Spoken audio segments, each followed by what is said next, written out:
Handa raw ang driver ng kotseng sumalpok sa convenience store sa EDSA Quezon Avenue kahapon. Nasagutin ang pinsala sa tindahan. Dalawang customer na kumakain lang ang sugatan sa insidente. By live update si Oscar Oida. Oscar. Yes, Igan, sa mga sandali ito ay back to normal na ang sitwasyon dito sa convenience store. Hindi mo iisipin na kahapon lamang ay tinumbok ito ng isang kotse. Kuwang-kuha sa CCTV ang pagsalpok papasok ng kotseng ito sa 7-Eleven convenience store sa EDSA Quezon Avenue. Sa lakas ng pagbangga, tumilapon ang dalawang customer na kumakain lang sa loob ng convenience store. Nakita ko yung dalawang lalaki, ika-ika na yung isa, parang nabali yata yung paa, tapos yung isa naman ang daming dugo. Dinala sa East Avenue Medical Center ang mga biktimang sina Mark Anthony Macabasag at John Galito Rebanbosa. Na-discharge naman din sila agad matapos sumailalim sa check-up. Ayon sa ilang saksi, galing EDSA ang sasakyan at kumanan papasok sa kalsadang katabi ng convenience store. Pero bigla na lang daw itong pumasok sa gilid ng tindahan.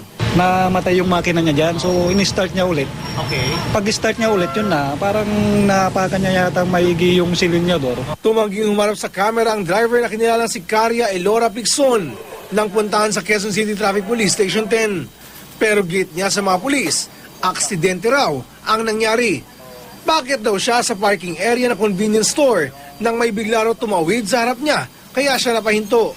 Pagbitaw niya ulit, siguro yung clutch na ano niya raw, nabitaw niya kaagad. Then ikot niya yung manibela padiretso sa 7-Eleven. Nangako si Pigson sa mga pulis na sasagutin ang gastusin ng mga biktima, gayon din ang pinsala sa convenience store.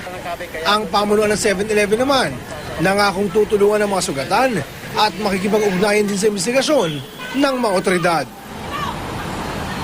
Kaya sa Igan, sa mga sandali ito para mabigyan natin ng better picture yung mga kapuso natin. Yung kotse na sinasabi, nanggaling dito sa bahagi ito ng EDSA. Kung tutuusin, papasok dito, parking to eh. Halos walang puwersa. At yung tinumbok niya, dito sa bahaging ito, hindi mo talaga aakalain na tutumbukin ito ng sakyan at walang puwersang inaasahan.